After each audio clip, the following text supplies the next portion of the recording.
قرآن مقدس میں رب تبارک تعالی نے ارشاد فرمایا اقیم الصلاۃ، نماز قائم کرو۔ نماز آقا کریم رؤوف الرحیم فرماتے ہیں کہ نماز دعا کی قبولیت کا ذریعہ ہے۔ نماز پڑھنے والے انسان سے آسمان و زمین کے مابین جتنی بھی چیزیں ہیں، جاندار ہو غیر جاندار ہو، اس سے محبت کرنے لگتی ہے۔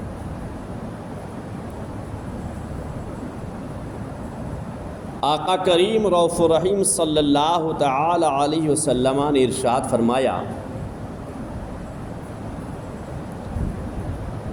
کہ انسان جب نماز کے لیے کھڑا ہوتا ہے اور تکبیر تحریمہ کے لیے اللہ اکبر کہتا ہے تو حضور امام الانبیاء شفیع محشر نے ارشاد فرمایا کہ وہ اپنے گناہوں سے ایسا پاک و صاف ہو جاتا ہے جیسا کہ ابھی اپنے ماں کی شکم سے جنم لیا۔ کل یہ بتایا گیا تھا، اور وہی آقا کریم نے یہ بھی فرمایا کہ انسان جب نماز کے لیے کھڑا ہونے کے بعد تکبیر تحریمہ کے بعد اعوذ باللہ من الشیطان الرجیم پڑھتا ہے تو میرے آقا امام الانبیاء فرماتے ہیں کتب لہ بکل شعرۃ علی بدنہ حسنہ، اس بندہ مومن کے جسم میں جتنے بال ہیں اللہ تعالیٰ اس کے تعداد کے برابر اس کے نامہ اعمال میں نیکیاں لکھتا ہے۔ اب آگے آقا کریم رؤوف الرحیم فرماتے ہیں، اس سے سمجھ میں آئے گا کہ نماز کے اندر اللہ تعالیٰ نے کتنی بڑی طاقت دیا ہے اور اثر کتنی ہے۔ آقا کریم فرماتے ہیں وَإِذَا قَرَأَ الْفَاتِحَةَ فَكَأَنَّمَا حَجَّ أَوْ اعْتَمَرَ،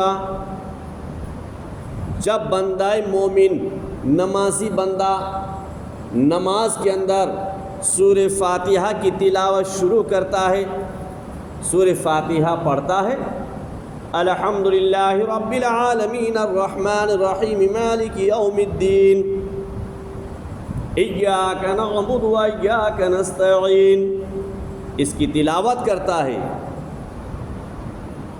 تو میرے عزیز دوستو قربان جائے آقا کریم رؤوف الرحیم پر، رسول کونین پر، کہ اللہ کے نبی امام الانبیاء نے کتنی بڑی دولت دیا ہے، دولت کی بشارت دیا میرے آقا نے۔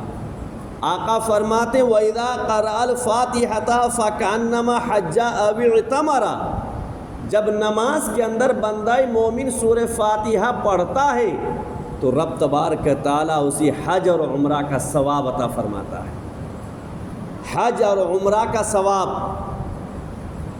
کوئی انسان وہاں جا کر حج کر کے آتا ہے، نہ جانے قبول ہوا کہ نہیں ہوا، شہرت کے لیے اگر گیا تو اس کے منہ پہ ماری جائے گی وہ حج، اور ہوتا یوں ہے خانہ کعبہ کے پاس کھڑا ہو کے سیلفی لیتا ہے، گنبد خضرا کے پاس کھڑے ہو کے سیلفی لیتا ہے، دنیا والوں کو بتاتا ہے کہ میں ابھی یہاں ہے۔ یہ شو اور نشو نما جو ہے اس سے عبادتیں ختم ہو جاتی ہیں، ثواب ضائع ہو جاتا ہے۔ وہاں اتنے روپے خرچ کر کے جانے کے بعد کوئی گارنٹی نہیں کہ وہ حج قبول ہوا کہ نہیں، لیکن آقا کریم کی وہ امت جو جانے کی طاقت نہیں رکھتا، امام الانبیاء کی وہ امتیں جو روپے خرچ کرنے کی طاقت نہیں رکھتا، حج کرنے کی طاقت نہیں رکھتا، رسول کون صلی اللہ تعالی علیہ وسلم نے ارشاد فرمایا مت گھبراؤ، تم نماز کی پابندی کر، اور نماز کی پابندی کرتے ہوئے جب سورہ فاتحہ کو تم پڑھے گا تو رب تبارک تعالیٰ تجھے اپنی وطن ہی میں اپنے گھر میں حج اور عمرہ کا ثواب عطا فرمائے گا۔ فَكَأَنَّمَا حَجَّ ابھی اعتمرا، گویا کہ اس نے حج اور عمرہ کیا، یعنی حج اور عمرہ کا ثواب اللہ تبارک تعالیٰ اسے عطا فرماتا ہے۔ اب سوچئے ذرا سا کہ رات و دن 24 گھنٹے میں 48 رکعت ہم نماز پڑھتے ہیں، اور 48 رکعت نماز میں 48 مرتبہ سورہ فاتحہ کو پڑھتے ہیں۔ اب ذرا غور کیجئے اور سینے میں ہاتھ رکھ کے سوچئے کہ صبح و شام بندہ کتنے حج اور عمرہ کا ثواب حاصل کرتا ہے، خلوص نیت کے ساتھ۔ شرط یہ ہے کہ نیت پہ خلوص ہو، خوف خدا ہو۔ سر جھکانے سے نمازیں ادا نہیں ہوتی، سر جھکانے سے نمازیں ادا نہیں ہوتی، دل جھکانا پڑتا ہے عبادت کے لیے، دل جھکانا پڑتا ہے عبادت کے لیے۔ اور فرماتے ہیں کوئی عبادت کے چاہ میں رویا، کوئی عبادت کے راہ میں رویا، کوئی عبادت کے چاہ میں رویا، کوئی عبادت کے راہ میں رویا۔ عجیب یہ نماز محبت کا ہے سلسلہ اقبال، کوئی ادا کر کے رویا تو کوئی قضا کر کے رویا، کوئی ادا کر کے رویا تو کوئی قضا کر کے رویا۔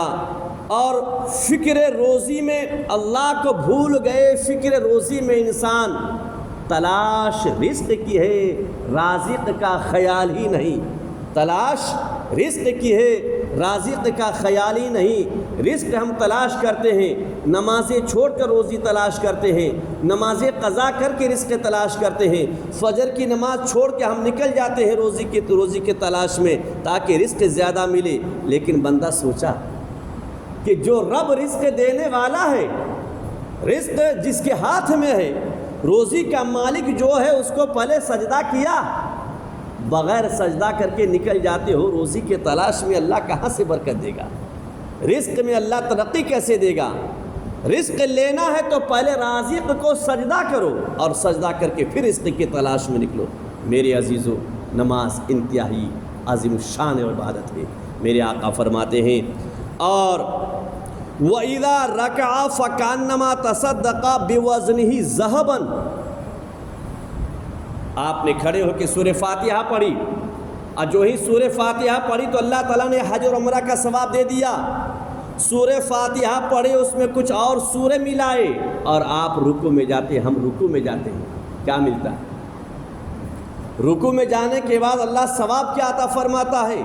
تو آقا کریم رؤوف الرحیم صلی اللہ تعالی علیہ وسلم ارشاد فرماتے ہیں، وَإِذَا رَكَعَ، جب بندہ نمازی رکوع کرتا ہے، رکوع میں جاتا ہے، اور رکوع میں جانے کے بعد سبحان ربی العظیم، سبحان ربی العظیم، سبحان ربی العظیم پڑھنے کے بعد کھڑا ہوتا ہے، رکوع کر کے کھڑا ہو گیا، رکوع کیا، تو آقا کریم فرماتے ہیں فَكَأَنَّمَا تَصَدَّقَ بِوَزْنِهِ ذَهَبًا، تو اپنے شریر کے وزن کے برابر اللہ کے راہ میں سونا خرید کر کے خیرات کر دیا۔ سونا صدقہ کرنے کا ثواب حاصل کرتا ہے۔ فَكَأَنَّمَا، گویا کہ تصدقہ، اس نے صدقہ کیا اللہ کے راہ میں، بے وزنہ، اپنے جسم کے وزن کے برابر، ذہباً، سونا، سونا خیرات کرنے کا ثواب ملتا ہے۔ نماز کی حقیقت ہم نے سمجھائی نہیں، عبادت کی طاقت کو ہم نے سمجھائی نہیں، اگر سمجھے ہوتے تو ہم لاپرواہی نہیں کیے ہوتے۔ میرے عزیزو، اس وجہ سے بالخصوص نماز فجر کی پابندی کیجیے، اور نماز فجر ادا کر کے رزق کی تلاش میں نکلیے۔ انشاءاللہ العزیز اللہ تبارک تعالیٰ رزاق ہے، رزق میں برکت دے گا، اللہ روزی دے گا، لیکن شرط یہ ہے کہ جو روزی دے گا پہلے اس کو منائیے۔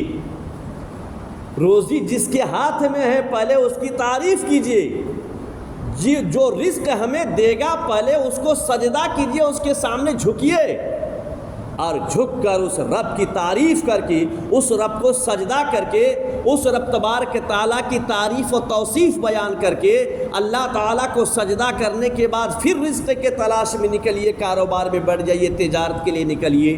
انشاءاللہ اللہ تبارک تعالیٰ نے وعدہ کیا ہے کہ میں اپنے بندوں کو رزق دوں گا، رزق دینا میرا کام ہے، تم میرے پاس جھک جاؤ، تم مجھے سجدہ کرو، میں تمہیں رزق عطا کروں گا۔ اللہ تعالی ہم سب کو سجدہ کرنے کی توفیق عطا فرمائے، نماز پنجگانہ بالخصوص پابندی کرنے کی اللہ تبارک تعالی توفیق عطا فرمائے۔